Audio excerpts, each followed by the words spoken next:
तो आज हम शुरू करते हैं बिना किसी देरी के अपना नया टॉपिक क्रियात्मक समूह। तो देखिए क्रियात्मक समूह क्या होता है। प्रत्येक कार्बनिक यौगिक में परमाणुओं के दो समूह होते हैं। एक समूह पर उस यौगिक के भौतिक गुण निर्भर करते हैं, जबकि दूसरे समूह पर उस यौगिक के रासायनिक गुण निर्भर करते हैं।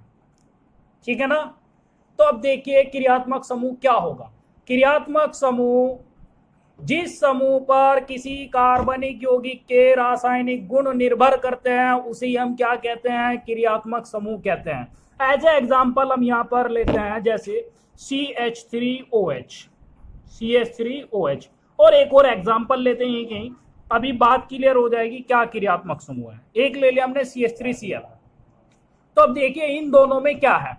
अब यहां पर तो इसमें OH है, ठीक है। देखिए CH3 दोनों में कॉमन है, CH3 यहां पर भी CH3 यहां पर भी CH3, मतलब इन दोनों यौगिकों के, इसका नाम मेथिल अल्कोहल है और इसका नाम क्या हो गया, मेथिल क्लोराइड हो गया। इन दोनों यौगिकों के जो भौतिक गुण है वो CH3 समूह पर निर्भर करेंगे, ठीक है ना। लेकिन जो रासायनिक गुण निर्भर करेंगे, मेथिल अल्कोहल के रासायनिक गुण OH समूह पर निर्भर करेंगे, जबकि मेथिल क्लोराइड के रासायनिक गुण Cl समूह पर निर्भर करेंगे।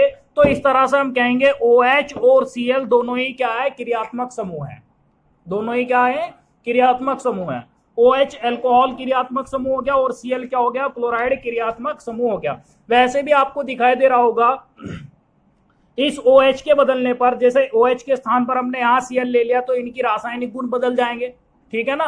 क्लियर बात क्लियर हो रही होगी आपकी। तो इस तरह से हम इन्हें क्या कहेंगे, क्रियात्मक समूह कहेंगे। इंग्लिश में हम इन्हें फंक्शनल ग्रुप कहते हैं। कुछ यहाँ पर मैं नाम लिखता हूँ क्रियात्मक समूह के और सूत्र लिखता हूँ, वे आपको याद करने हैं, लर्न करने हैं।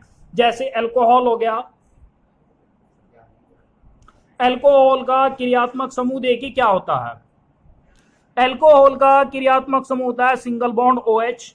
नंबर 2 हो गया एल्डिहाइड।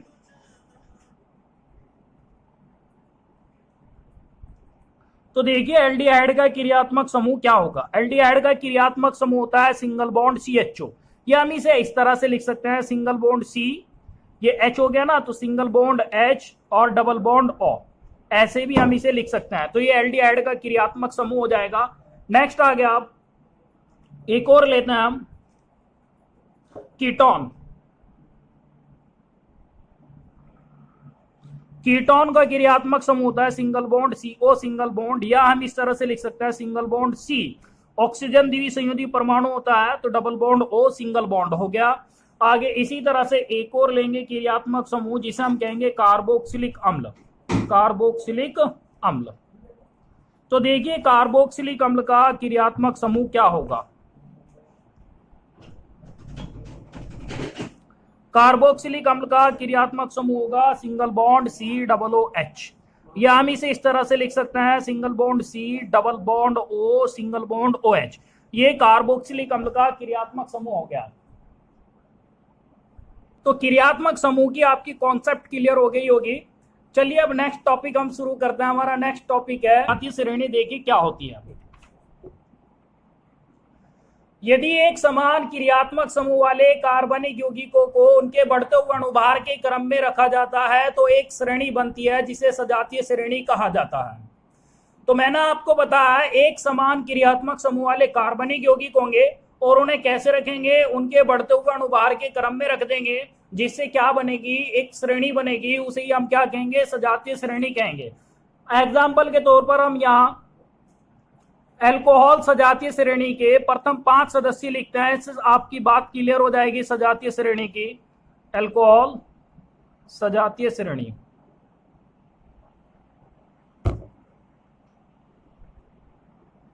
के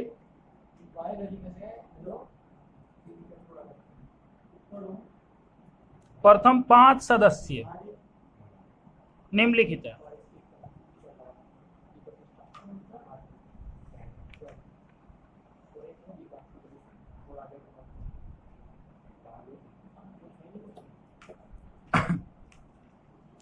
नंबर 1 देखिए अल्कोहल का जो फॉर्मूला होगा, अल्कोहल का क्रियात्मक समूह क्या होता है, सिंगल बॉन्ड OH, और इसके साथ R जोड़ देंगे हम, यानी एल्किल समूह जोड़ देंगे तो ये बन जाएगा अल्कोहल। ठीक है ना। इसके हमें प्रथम 5 सदस्य लिखने हैं। अब देखिए R की जगह क्या ले सकते हो तुम, यहाँ पर R की जगह ले सकते हैं हम एल्किल समूह, यानी CnH2n+1। ठीक है, तो अब आपको क्या करना है, CnH2n+1 की साथ में, मतलब n बराबर 1 2 3 4 5 रखना है, तो 5 सदस्य इसके लिखे जाएंगे। प्रथम 5 सदस्य तो रखिए n बराबर 1 रखेंगे यहाँ पर, तो बन के आएगा प्रथम एक कार्बन परमाणु वाला एल्कोहल। n बराबर 1 रखा तो C1, 2 एकम 2 और 1 कितना हो जाएगा 3, तो CH3OH। एक तो ये हो गया। इसी तरह से दूसरा n बराबर 2 रखेंगे तो ये बन के आएगा C2, 2 दूनी 4 और 1 5, यानी C2H5, और आगे अल्कोहल समूह है तो OH। और इसी तरह से n बराबर 3 रखेंगे तो ये बनकर आएगा C3H7OH। और इसी तरह से n बराबर अगर आप 4 रखोगे तो ये बनकर आएगा C4H9OH। और अगर आप n बराबर 5 रखोगे तो ये बनकर आएगा C5H11OH। तो ये अल्कोहल सजातीय श्रेणी के मैंने यहाँ पर प्रथम 5 सदस्य लिखे हैं। अब हमें इनके अणुभार का क्रम और देखना है, अणुभार का क्या क्रम होगा इनका। देखिए कार्बन का जो परमाणु भार होता है वो 12 होता है। कार्बन का परमाणु भार कितना होता है, 12 होता है। हाइड्रोजन की कितने हो गए, यहाँ पर 4 हो गए। एक हाइड्रोजन का परमाणु भार या परमाणु द्रव्यमान 1 होता है, तो 4 का कितना हो जाएगा, 4 एकम 4, तो यहां लिख देंगे 4 प्लस ऑक्सीजन का परमाणु द्रव्यमान होता है 16, तो 12 4 कितना हो गया 16, 16 और 16 32। इसी तरह से इसका निकालेंगे, यहाँ पर 2 कार्बन के परमाणु, एक कार्बन के परमाणु का द्रव्यमान होता है 12, तो यहाँ होगा 2 गुना 12, फिर प्लस में यहाँ हाइड्रोजन के अब कितने हो जाएंगे 5 और 1 6 हो गए, तो मतलब 6 हो गया। ऑक्सीजन का परमाणु द्रव्यमान होता है 16, तो ये आएगा टोटल 44, वो 12 दूनी 24 और 6 30 और 16 46 आएगा 46। इसी तरह से नेक्स्ट का निकालेंगे हम, तो नेक्स्ट का आएगा तुम्हारा इसमें 60, और इससे नेक्स्ट का आएगा तुम्हारा 74, और इससे नेक्स्ट का आएगा तुम्हारा 88। आप सोल्व करके देख सकते हो इसी तरह से। तो अब आप देखोगे हमने अल्कोहल सजातीय श्रेणी के प्रथम 5 सदस्य लिखे हैं, इन सभी में क्रियात्मक समूह OH है जो कि समान है, जबकि इन्हें क्या रखा है, बढ़ते हुए अणुभार के क्रम में रखा गया है। तो इसलिए कहा जाता है सजातीय श्रेणी वह श्रेणी होती है जिसमें एक समान क्रियात्मक समूह वाले कार्बनिक यौगिकों को उनके बढ़ते हुए अणुभार के क्रम में रखा जाता है, उसे क्या कहते हैं, सजातीय श्रेणी कहते हैं। अब कुछ सजातीय श्रेणी की यहाँ पर हम विशेषताएं लेते हैं। अब देखिए इसी स्ट्रक्चर से क्लियर हो जाएगी इसकी विशेषता। नंबर 1, सजातीय श्रेणी के किन्हीं भी 2 क्रमागत सदस्यों के अणुभारों का अंतर। क्रमागत का मीन्स हो गया जो क्रमशः आने वाले हैं, जैसे 1 के बाद 2 आएगा, या 2 के बाद 3 आएगा, 3 के बाद 4 आएगा, तो 2 3 या 3 4 या 4 5 ही क्या होंगे, क्रमागत हो जाएंगे। ठीक है, तो अब इसी में बताया मैंने सजातीय श्रेणी के किन्हीं 2 क्रमागत सदस्यों के अणुभारों का अंतर कितना होता है, वो 14 होता है। जैसे हमने पहला और दूसरा ये 2 क्रमागत सदस्य ले लिए हैं, इनके अणुभारों का अंतर देखो, एक का 46 है और एक का कितना 32, तो 46 में से 32 माइनस करके देखो कितना आएगा, आप देखोगे ये 14 आता है। तो इसलिए कहा जाता है सजातीय श्रेणी के किन्हीं भी 2 क्रमागत सदस्यों के अणुभारों का अंतर कितना होता है, 14 होता है, यानी 14 होता है। अब नेक्स्ट आ गया इसमें सजातीय श्रेणी के किन्हीं 2 क्रमागत सदस्यों का अंतर। देखिए वहां पर मैंने बताया था क्रमागत सदस्यों के अणुभारों का अंतर, और जबकि यहाँ पर क्या है, सजातीय श्रेणी के किन्हीं 2 क्रमागत सदस्यों का अंतर, यहाँ पर सदस्यों का ही अंतर लेंगे, और ये सदस्यों का अंतर होता है सिंगल बॉन्ड CH2।